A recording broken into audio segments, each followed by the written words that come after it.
Jamila Ben Baba Ferjani est la présidente du conseil d'administration de Laham Industries, la plus grande société de production de viande au Mali. Elle est la seule femme à la tête d'un abattoir halal moderne dans toute l'Afrique de l'Ouest. Recevons pour ce numéro d'African Woman 2.0 celle dont la motivation est de relever de nouveaux défis, une valeur qui lui a été inculquée par son père, commerçant de thé et de tabac.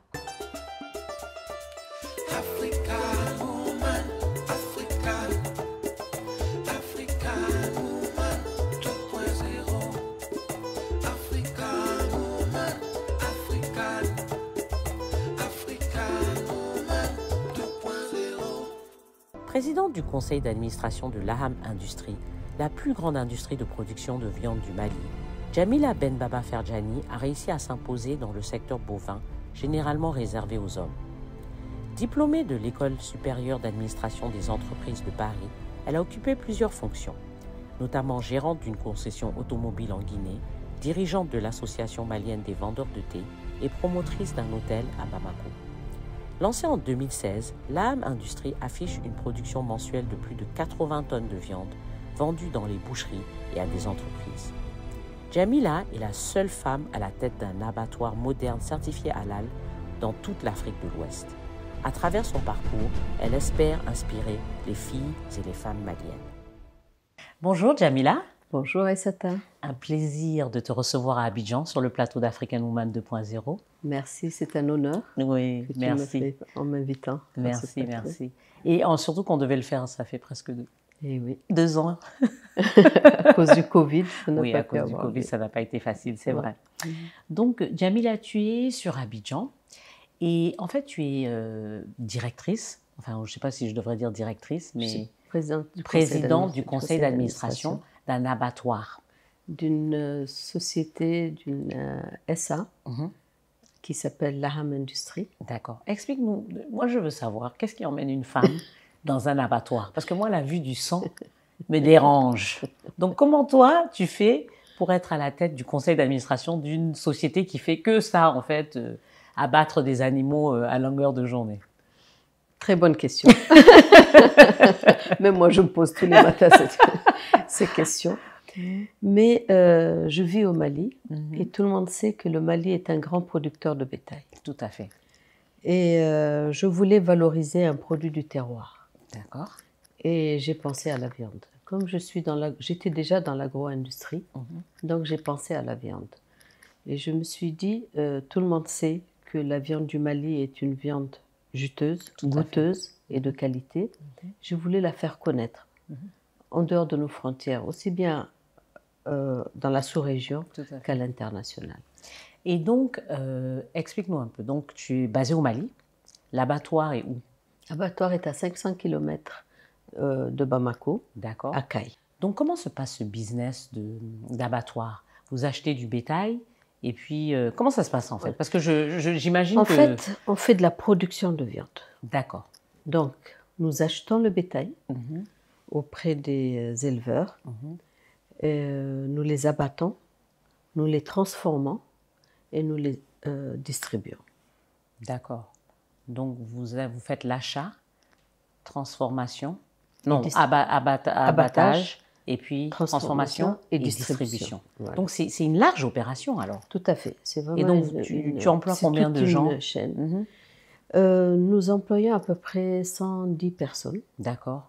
Et bon, ça, c'est dans toute l'entreprise pour faire à peu près. Tous les secteurs que tu as énumérés. Exactement. D'accord. Et donc, mais explique-nous ton parcours. Alors, comment tu arrives... Bon, on a compris maintenant que tu voulais faire la promotion d'un produit du terroir, la viande.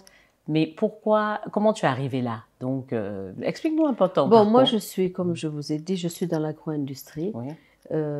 J'étais plus dans l'import-export, dans le commerce, vraiment dans le pur commerce. D'accord, mais de quoi? De thé. De thé, d'accord. Voilà. Oui, parce que ton père vendait du thé et du tabac. Mon père a toujours été vendeur de thé. D'accord. Et a toujours été commerçant. D'accord. Donc, et j'ai suivi ses pas. À un moment donné, je me suis dit, j'aurais voulu rentrer dans l'industrie, apporter une valeur ajoutée et puisque avec le commerce, vous n'employez pas beaucoup de personnes et vous ne faites pas réellement une plus-value des produits locaux. Et à cette époque, à l'époque où quand j'ai voulu démarrer cette industrie, le ministre du Commerce et de l'Industrie de l'époque nous poussait vers l'industrie, poussait les commerçants vers l'industrie. Il nous a dit, le Mali regorge de produits, faites de sorte de les transformer. Et c'est ce qui m'a poussée vers l'industrie. Très bien, très bien. Et donc, mais quand tu étais plus jeune, parce qu'on parle aussi aux jeunes, quand tu étais plus jeune, à quoi tu rêvais? Qu'est-ce que tu voulais? Tu voulais être commerçante tout de suite ou tu as pensé à faire autre chose? Comment ça s'est passé? Mais justement, en fait, dès que j'ai fini mes études, j'ai rejoint l'entreprise familiale, donc qui faisait purement du commerce. Mais je ne voulais pas m'arrêter à là. Je voulais faire quelque chose de plus grand, en fait. Voilà. Et plus lucratif.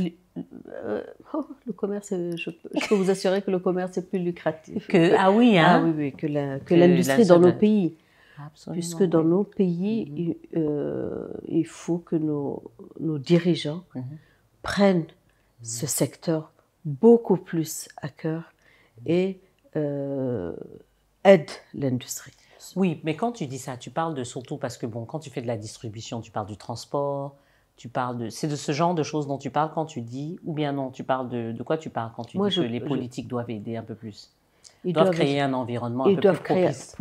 Beaucoup plus propice pour l'industrie. D'accord. Quand je compare le coût de l'énergie en Côte d'Ivoire et au Mali, c'est pas pareil. C'est pour ça que beaucoup de produits industrialisés produits en Côte d'Ivoire se retrouvent au Mali. Au Mali, on ne peut pas les concurrencer. Donc déjà, rien que sur ce volet, nous ne sommes pas concurrentiels. C'est pour ça que nous demandons beaucoup plus de participation de l'État pour l'émergence de nos industries. Oui, tout à fait. Et donc, comment toi, tu arrives à t'en sortir? Parce qu'effectivement, tu as donné l'exemple du coût de l'énergie. Et quels sont les autres problèmes auxquels tu es confrontée? Oh là là, aujourd'hui, nous avons de très gros soucis. Très gros soucis. Aujourd'hui, le prix du bétail a explosé. Ça n'a rien à voir avec au moment où nous avons démarré ce projet. Le coût de l'aliment de bétail a explosé. Aussi. Donc, l'aliment du bétail, c'est quoi? C'est surtout du blé? Oui, on a des industries au Mali qui produisent l'aliment de bétail, mais malheureusement à des coûts très élevés. Parce que les matières premières sont très élevées. Donc, et là, je demande encore l'intervention de nos dirigeants pour alléger ces charges-là, pour qu'on puisse être compétitif. D'accord. Et donc, pour une femme, maintenant, venons au fait que tu es une femme dans une industrie et dans une société qui est plutôt traditionnellement patriarcale. Comment ça se passe pour toi dans le business? Bon, c'est vrai que tu viens d'une famille qui est déjà dans le commerce, donc au niveau de ta famille, j'imagine que ça ne pose pas réellement de problème. Mais quand tu vas pour négocier, pour discuter avec d'autres partenaires, comment ça se passe? Effectivement, le domaine de l'élevage, ou plutôt la commercialisation ou l'achat de bétail est plus dominé par les hommes. Tout à fait. Et nous ne sommes pas acceptés. Ah oui, hein, dans les négociations, nous ne sommes pas acceptés. Donc tu ne vas pas? Non. Tu envoies quelqu'un? C'est plus nos collaborateurs qui se chargent de qui sont des hommes, qui se chargent de cette partie. Mais attention, les femmes sont dans l'élevage. Tout à fait. L'élevage des petits ruminants, ce sont les femmes. Mais la commercialisation de ces petits ruminants, ce sont les hommes. Mais est-ce que vous faites quelque chose pour changer ça ou bien vous vous dites, bon, on laisse le statu quo, ça marche? Oui, c'est très difficile. C'est difficile de faire changer. C'est déjà difficile dans ce que l'on fait. Oui. Même en tant qu'homme que femme, c'est déjà difficile de faire la production de viande. L'environnement même Parce que le Mali est un pays connu ancestralement pour un pays exportateur de bétail sur pied. Et moi, ce que je viens faire, c'est d'arrêter d'exporter le bétail sur pied. Je veux que la valeur ajoutée de nos bétails reste au Mali et que nous puissions plutôt exporter de la viande. Oui. C'est-à-dire le produit fini, le produit transformé. Exactement. Et garder la valeur ajoutée au Mali. Et donc, comme tu disais, donc c'est difficile de changer les mentalités en fait. Tout à fait. Et donc, bon, vous préférez laisser ça comme ça, statu quo. Et en plus, j'imagine qu'il n'y a pas assez vraiment de femmes pour mener un combat, en fait. J'imagine que si vous étiez nombreuses, Exactement. vous auriez pu essayer de combattre, changer le système. Il y a quelques femmes dans les embouches, mais bon, mais c'est pas assez. Suffisamment pour pouvoir créer un collectif. C'est vraiment dominé par les hommes. Ouais. Mais ça pose pas de problème non, quand même, ça pose pas un problème, non. Voilà, vraiment, ça pose pas de problème.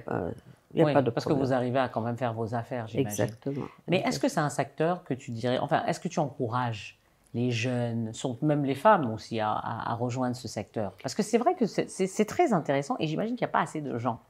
Non, c'est vraiment intéressant. J'encourage beaucoup les jeunes, j'encourage les femmes, j'encourage à s'intéresser à tout le secteur agro-industriel, que ce soit l'agriculture. Parce que c'est un projet qui englobe depuis l'agriculture, depuis le plus petit, voilà, que le commerce, quoi. Vous avez le transport, vous avez il y a tout en fait, à l'intérieur. Il y a les bouchers, vous avez plusieurs acteurs qui interviennent dans ce domaine.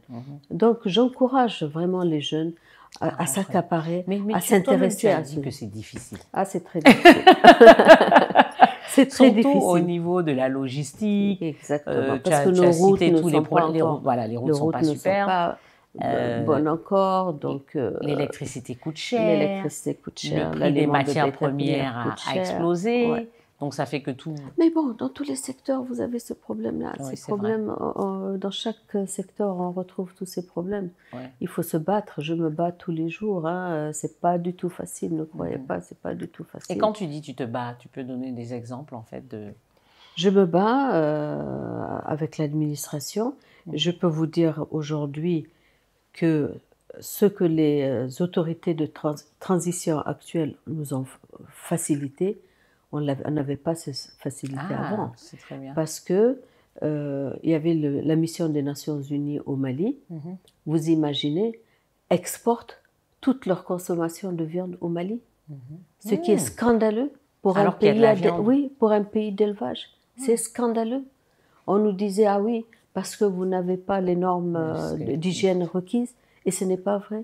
Nous avons la norme la plus élevée, ISO 22000, obligatoire de tous les pays. Nous avons pu l'obtenir, mais ça ne nous a pas ouvert les portes de la mission des Nations Unies. Wow. Il a fallu que les autorités actuelles tapent sur la table et leur dire et leur imposer de s'approvisionner au Mali de tous les produits que l'on peut produire au Mali. C'est ce qu'on appelle le local content.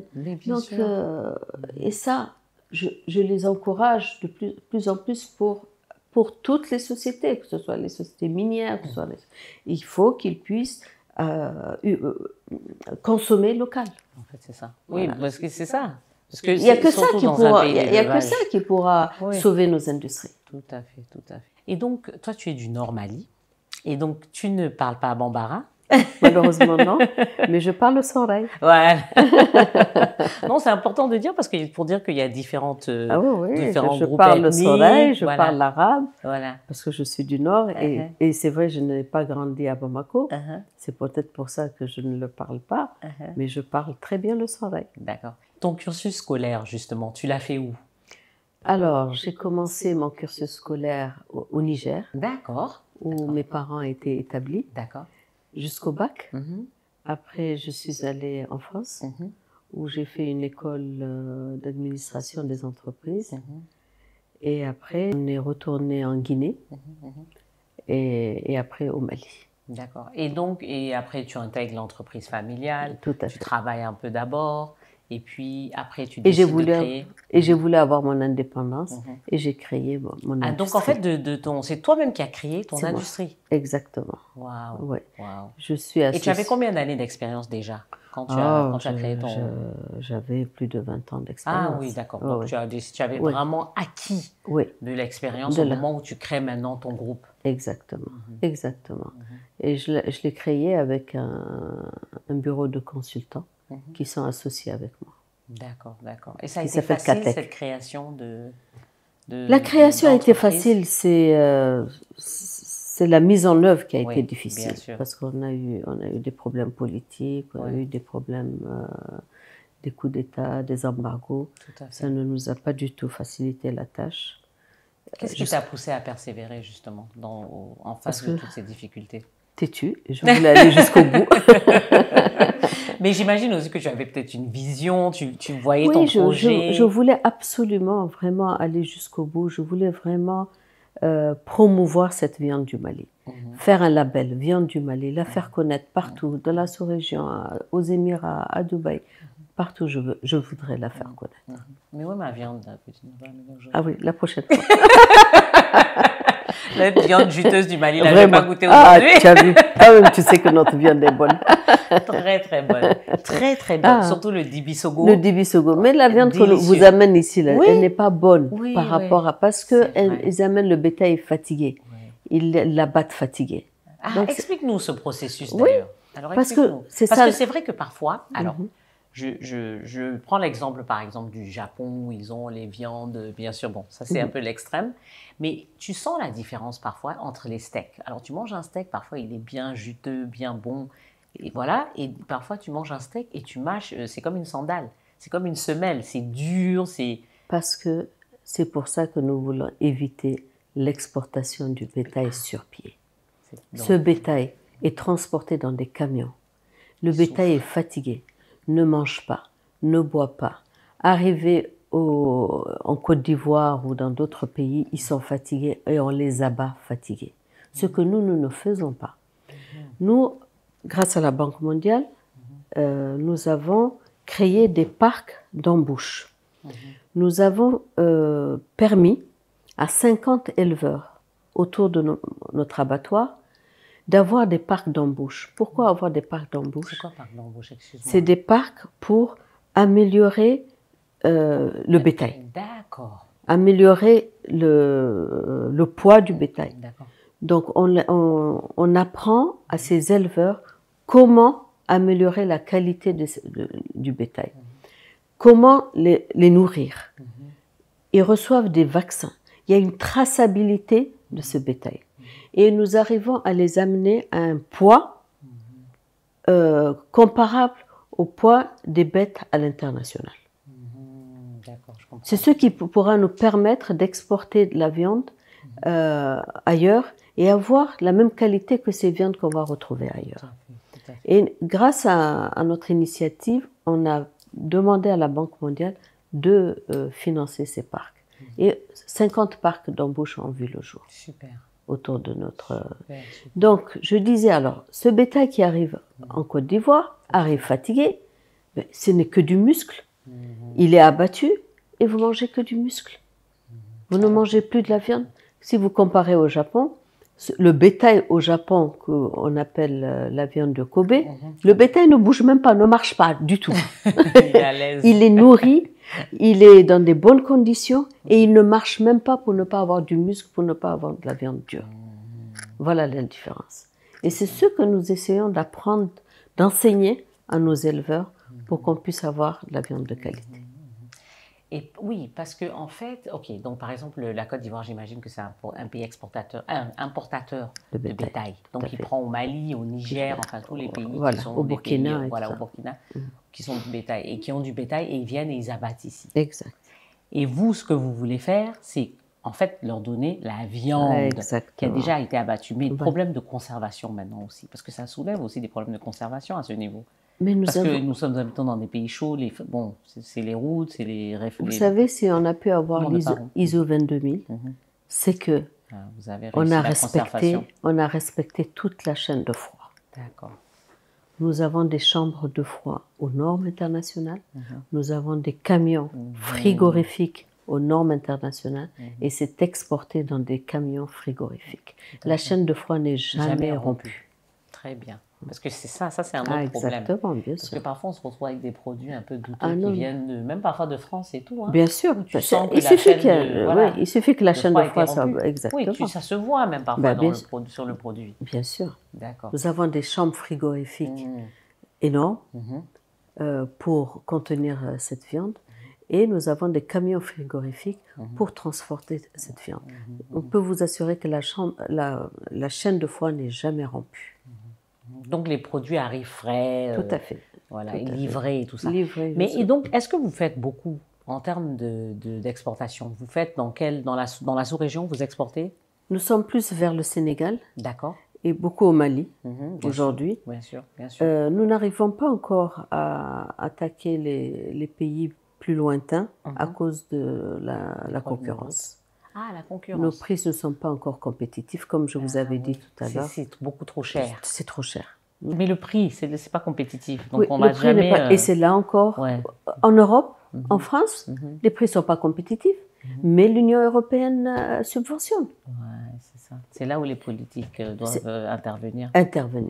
Et nous, on n'est pas subventionnés, on n'est pas, les bandes de bétail n'est pas subventionné, donc il est difficile. Donc nos gros clients aujourd'hui, ce sont les sociétés minières au Mali et au Sénégal. Mais moi, je veux bien de la viande. Si tu peux m'en envoyer. La prochaine fois, je t'envoie de la viande. Mais tu vois comment c'est compliqué. Tu as vu? Oui, ça ne devrait pas l'être. Tous les pays de la sous-région, en fait, devraient pouvoir bénéficier de cette viande qui est faite localement en Afrique et qui est de bonne qualité. Mais ils ne veulent pas. Nos pays ne veulent pas. Aujourd'hui, il est plus facile d'exporter de bétail sur pied au Ghana que d'exporter de la viande. Ils refusent notre viande, mais ils acceptent nos bétails sur pied. Mais quelle est la raison qu'ils donnent? Parce qu'ils vont avoir tout la bête en entier et ils se sont habitués à ça. Depuis toujours, nos parents ont fait ça, ont toujours vendu bétail sur pied. Mais ils ne veulent pas de notre viande. Les choses sont en train de changer aussi. Il faut qu'on s'adapte. Il faut qu'on s'adapte. Et puis, on se plaint à chaque fois qu'on ne transforme pas dans nos pays, qu'à chaque fois, on prend le cacao de Côte d'Ivoire, on l'emmène en Suisse et on le transforme, que voilà, le bétail, je suppose, même chose. La même chose. Mais comment changer cette mentalité, en fait, vraiment? C'est là encore qu'on a besoin de nos autorités. Il faut que nos autorités soient fermes en la matière. Moi, j'ai eu des camions qui ont été bloqués à la frontière du Sénégal parce que c'est de la viande.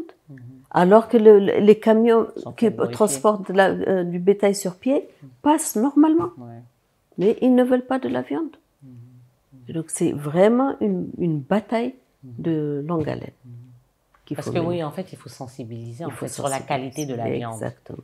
Et tu fais beaucoup de communication On fait beaucoup de communication, on essaye, on se bat, c'est pas facile. Parce qu'il ne faut pas oublier que la viande est un produit très sensible. Tout à fait aussi, c'est donc, ça, c'est ce que que vous ne pouvez pas garder longtemps, donc vous ne pouvez pas prendre des risques d'abattre et de vous retrouver à la frontière et qu'on vous arrête. Si ça tarde, vous êtes obligé de jeter. Tout à fait, c'est ça. Donc c'est en plus que on ne peut pas prendre des gros risques. Et une viande, ça perd du poids. Tout à fait. En tout cas, un business pas facile. Pas facile. Mais ce qui est bien, c'est qu'il n'y a pas beaucoup de gens qui sont dans ce business-là. Donc c'est plus facile d'entrer, j'imagine. Il y a moins de compétition, mais les coûts pour y rentrer sont plus élevés aussi. C'est plus élevé. Voilà, donc il t'a fallu du temps parce que tu as dit 20 ans. Parce qu'après, quand tu es rentré, j'imagine que tu as pu... Comment tu t'es financé? Je me suis financée par les banques locales. D'accord. À des taux usuriers. Ce sont des taux destinés au commerce, pas à une industrie. C'est pas des ressources longues. C'est ça. Ce sont des crédits à maturité de 5 ans, 7 ans. C'est ça. Donc, c'est pas du tout, c'est pas adapté à des financements, à des investissements de ce genre. Pas du tout. Tout à fait. Mais comment, en tant que femme, encore, on revient sur le côté femme, c'est important de le dire, parce que femme et businesswoman, parfois, et surtout dans une industrie aussi difficile, comment tu as réussi justement, bon, tu as des enfants? Ah, bien sûr. J'ai 4 enfants et 5 petits-enfants. Oh mon Dieu! Voilà. Bon, là, on ne dirait pas, hein? C'est comme si tu as essayé de un peu nous révéler ton âge, mais pas tout à fait parce que tu ne les fais pas. Merci. Et donc, comment tu as réussi justement à concilier tout ça? Parce que j'ai un mari très formidable. Ah, ok. Oui, Un qui mari te qui soutient. me soutient et qui continue à me soutenir et qui m'encourage et qui est derrière moi tous les jours. Et c'est ce qu'on dit, parce que Ah ouais. souvent on parle de ça, parce que les femmes, elles se plaignent, oui, mon mari ne me soutient pas, mais moi je dis, le choix du conjoint est essentiel. Si tu sais que tu es ambitieuse, ah ouais. si tu veux rester à la maison, et c'est très bien aussi et c'est s'occuper de bien, tes enfants, bien c'est sûr. très bien, mais donc tu choisis le mari pour, parce qu'il y a des maris aussi qui veulent que leur femme travaille. Tout à fait. Donc en fait, il faut qu'il y ait cet accord. Ah oui. N'est-ce pas? Ah oui, oui. Si ça n'aurait pas été possible si mon mari n'était pas d'accord. Ça n'aurait pas été possible. Bien au contraire. J'ai un mari qui me pousse, qui m'encourage et qui est derrière moi et qui m'épaule. Très bien. Donc vraiment, je ne important peux que le remercier. Ah, tout à fait. Tout à fait. Ça c'est un équilibre. C'est ce que j'allais dire. Ah, c'est un équilibre. C'est un équilibre. Ouais. Et je pense que ça permet aussi même de persévérer dans le business aussi. Tout à fait. Parce que si tu n'es pas bien dans ton environnement familial, c'est difficile. Après, pour travailler à côté, tu n'es pas dans un bon esprit. Exactement. En fait. Si tu dois à chaque fois penser toujours penser aux problèmes qui t'attendent, c'est ça, ton mari qui est fâché parce que où tu étais, voilà, tu es parti faire du business. Exactement.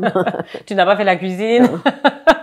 Mais il faut assurer tout ça. Oui, c'est ça. Moi, j'assure tout ça. Exactement. Bien sûr, mais c'est pas forcément toi qui le fais. Tu as le soutien qu'il faut. C'est-à-dire que tu es organisé pour. C'est-à-dire, tu sais que si tu voyages, la maison continue à rouler, à tourner. Les enfants continuent à être gérés. Voilà. Bon, maintenant, moi, mes enfants sont grands. Mais la maison tourne, la cuisine est faite. Donc, tout à fait. Non. En fait, c'est ça. C'est ça, il faut, non, et c'est important à dire parce que souvent les gens se méprennent et pensent que, voilà, tu vois, c'est pas, on aime quelqu'un et puis bon, tout va marcher. Non, il faut vraiment en parler. Tout à fait. Ah oui, tout à fait. Il faut. On est obligé d'assurer que la maison tourne, que tout se passe bien à la maison. Tout à fait. Il faut absolument. Donc, on est des femmes un peu traditionnelles, mais modernes et entreprenantes. Moi, je me dis même, je dirais même pas moderne, parce que moi, j'ai vu ma mère travailler. Ah oui. Voilà. J'ai vu ma mère faire son commerce, j'ai vu ma mère faire sa teinture. Donc, et elle a toujours assuré la maison aussi. Donc, vraiment, ça vient pas, on n'est pas les premières. Non, mais en fait, tu sais, maintenant, il y a un peu cette mentalité, mais je pense que c'est un peu à l'européenne aussi, parce qu'on n'adapte pas forcément ça à nos réalités africaines, mais on a cette nouvelle génération qui veut faire du 50-50. Genre, le mari doit être là, en train d'aider, exactement comme la femme. Mais ça, bon, nous, on n'est pas arrivés à là. Non, moi, je suis d'accord avec toi. Ça ne fait pas vraiment partie de non. Moi, en tout cas, je ne vois pas les choses comme ça. Pas que, je ne dis pas qu'un mari ne doit pas contribuer et aider et tout ça. Mais bon, et tout ce qui est tâches ménagères, souvent, bon, on a de l'aide. Donc, c'est pas, nos réalités sont différentes de celles qui sont... tu as vécu en France, tu le sais bien. Voilà. Oui, bon, moi, je vois mes enfants, par exemple, mon fils aide à la cuisine, sa femme, tout ça. Donc, bon, nous, on n'a pas eu à ce ne sont pas des questions qui se sont posées, en fait. Exactement. Mais parce que la manière dont tu as éduqué ton fils aussi, parce qu'il y en a qui éduquent leur fils comme des rois. Et donc, ils se marient et c'est la femme qui doit tout faire et n'aide pas forcément. Alors que toi, tu n'as pas forcément inculqué ça. Non, je n'ai pas fait peut-être de manière naturelle. Naturelle, exactement. Voilà, exactement. J'ai toujours voulu que mes enfants respectent leur femme. Donc, voilà. C'est ton éducation, c'est important. D'éduquer les enfants. Ah oui, l'éducation, c'est très important. Donc, Jamila, on arrive à la fin de l'interview. Je voudrais te dire merci. Merci beaucoup. Et puis, on passe au petit cadeau, même si tu ne m'as pas amené de viande. Je ne suis pas fâchée, je ne t'en veux pas. Puisque la prochaine fois, ça va venir. Tu m'as dit que tu vas m'emmener de la viande la prochaine fois. Je suis bien gâtée. Oui, alors c'est Caresse Body Secret qui a envoyé. Tu peux regarder. C'est une marque ivoirienne. Et donc, ils font du miel. Donc, tu as du miel de Côte d'Ivoire. Et regarde avec la carte. Ah oui. Tu reconnais que c'est la carte là? Non, ça, la bouteille. Ah, j'ai pas forme de carte. Ah oui. Oh, c'est très joli. Merci beaucoup. Donc, voilà. Bon, tu sais, moi, ça me fait toujours plaisir de voir de la production locale. Et c'est ce que j'encourage beaucoup, surtout quand c'est de beaux designs que l'on peut tout à fait présenter à l'international. N'est-ce pas? Vraiment, moi, je ne fais qu'encourager ce genre d'initiative. C'est ça, tout à fait. Merci beaucoup. Non, je t'en prie. Et puis ça, c'est Mayaka, c'est une dame qui fait des senteurs. Ah. Et donc, je ne sais pas exactement ce qu'il y a dedans, tu vas nous montrer. Ah, ouais. Ouais. Tout ça, ce sont nos produits locaux. Ah. Ça, c'est quoi? Je crois que c'est une bougie. Ça ressemble à une bougie, ça. J'espère que tu as assez de kilos pour emmener tout ça. Des lièvres, voilà. Donc, bougie. Bougie. Ouais. Et fabrication locale? Je Mayaka. pense, hein, Mayaka, ou bien, en tout cas, si ce n'est pas fabrication locale, en tout cas, une entrepreneur local. Oui, c'est ça, à Plateau, Abidjan. Made in Abidjan. Ah, regarde, avec le les parfum, senteurs et tout. Voilà, tout à fait. Regarde, rien que l'emballage et tout. Non, mais on fait tout. On fait tout ici maintenant, en fait. Tout est produit, on peut vraiment consommer local. Après, il faut le vouloir aussi. Il faut encourager ça. Il faut encourager. Ça, ce sont des maquillages. Bon, ça, c'est pas fait localement, mais c'est la dame qui produit, elle fait des maquillages. Elle est basée à Paris. Ah, d'accord. Mais c'est une entrepreneure africaine qui fait des produits de maquillage. Donc, je pense que c'est elle qui fait des produits de maquillage? Oui. C'est elle qui fait Awax Beauty, ça s'appelle Awa Beauty. Ouais. Donc ça, je pense que ce sont des fards. Ok. Voilà. C'est bien. Ouais. Et puis, et puis je crois qu'il y a un rouge à lèvres. C'est bien présenté, bien emballé. Donc elle est basée à Paris et je pense qu'elle essaye en fait de travailler ici en Afrique. En fait. Elle veut exporter la marque. En fait. D'accord. Donc voilà un peu. Eh ben, merci beaucoup. Dire que nous aussi, on a nos entrepreneurs qui se battent. Tu vois, je ne fais que les encourager. Oui, tout à fait. Ouais. En tout cas, merci beaucoup. Merci de m'avoir donné cette opportunité. Merci. Et merci de m'avoir reçu en Côte d'Ivoire. Merci à tous. À très bientôt pour la prochaine émission d'African Woman 2.0. Et avant de nous quitter, n'oubliez pas de vous abonner à la chaîne YouTube de Afrique Femme. Merci et à très bientôt.